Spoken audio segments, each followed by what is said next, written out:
You know what keeps me spinning right round like a record, baby? Right round, right round.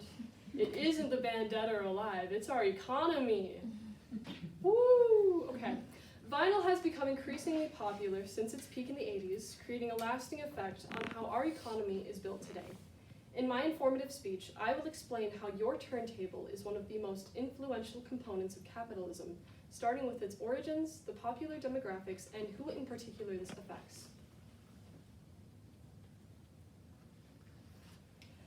Vinyl had many attempts before its final creation, including, quote, Cross's invention, the Paleophone, one of several attempts prior to Thomas Edison's cylinder-based phonograph to preserve sound, end quote, from Delio Vinyl Theory. The amount of attempts to capitalize on this product are far from few, showing the desperation of these people trying to capture sound.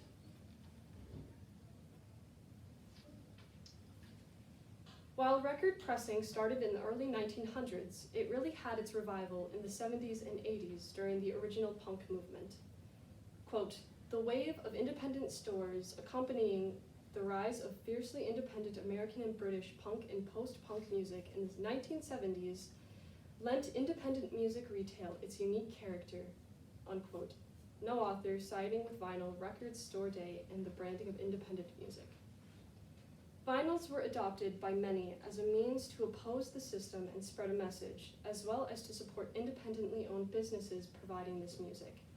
This was one of the main punk values: oppose corporate and support local. This was one of the biggest influences on records and their popularity. And while there are many mainstream roots, punk rock is what gave the object actual values that people associate it by.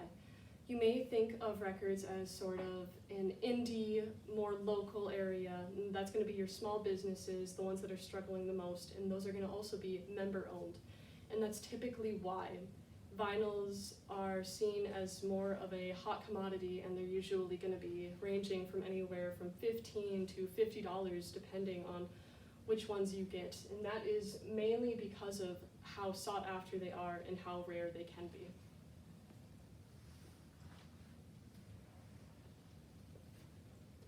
Records have become incredibly common amongst a younger demographic for multiple reasons.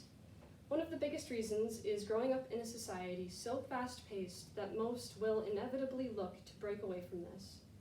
Vinyls are often an outlet for that, considering their lack of mainstream charm. Quote, record collecting is a response to the postmodern malaise brought about by consumer capitalism, where people are faced with a constant barrage of new music, end quote. Grayson in Exiled Records and Over-the-Counter Culture, a cultural, political, economic analysis of the independent record store. It is commonplace for teenagers to be constantly around new media at all times, especially now with mobile technology in the hands of the public. As these trends continue, this cycle will continue, furthering the data of consumerism. The most common demographics enjoying vinyl today are younger and older generations, but not much in between. The main reason those 55 and older love the music so much is because those are what they grew up around. There is an immense comfort in nostalgia, and that has been known to shape people's interests well into adulthood. Maybe you noticed your dad got a little too excited when you ordered a Taylor Swift album. This isn't because he loves folklore, he just hasn't really left his 80s mullet phase yet. Rock on, middle-aged dad of 3. The younger demographics, however, are going to be, quote, specifically 25 to 34-year-olds, end quote, from Globe, the comeback of a medium, the history and contemporary revival of the vinyl record industry. People inevitably return to the known and the comfortable, especially when considering the material side of it. These are going to be people that are usually retiring. They don't really know what to really turn to. They're going to be the ones going on vacation to someplace warm, and they're going to think, I want the small comforts in life, and I want to be surrounded by the things that have brought me joy and that I can be reminded of on a daily basis.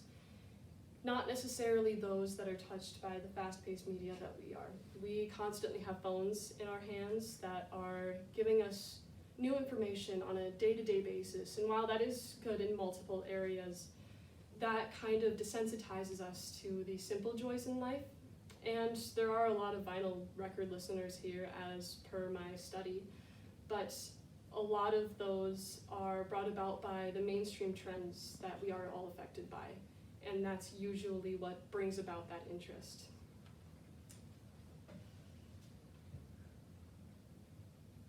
When thinking of the material aspect of vinyl, it is incredibly easy to relate records and economics.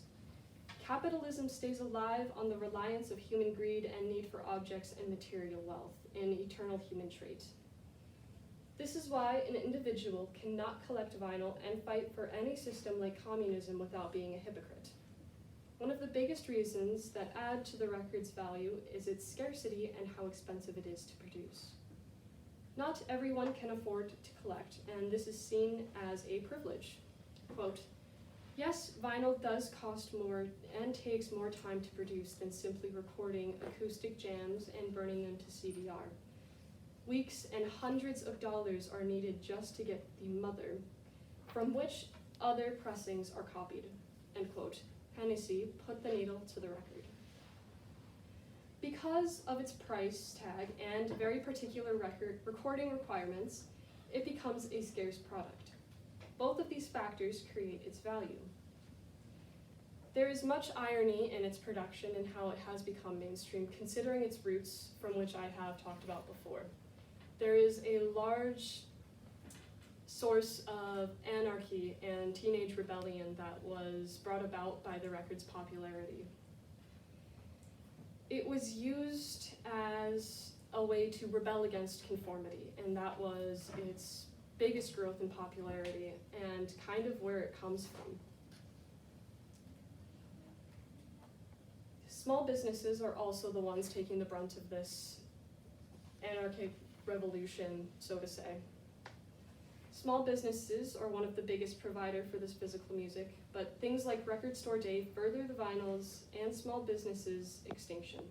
Quote, "By framing Record Store Day as an ambivalent brand culture, however, the ethical and the exploitative are not contradictory but can coexist." End quote. Harvey siding with vinyl, Record Store Day, and the branding of independent music.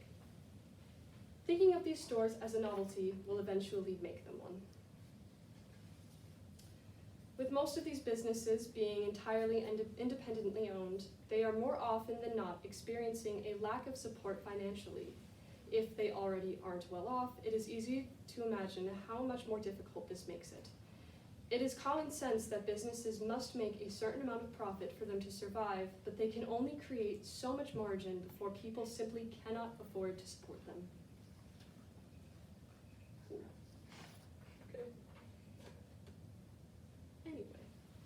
In my speech, I have explained how socioeconomics tie to vinyls, who this affects, and the general history on its impact. As your records spin and your room fills with music, remember how much of an impact even that little plastic disc has on how you experience life today. Here is my works cited. Rock on. Thank you for listening to my speech.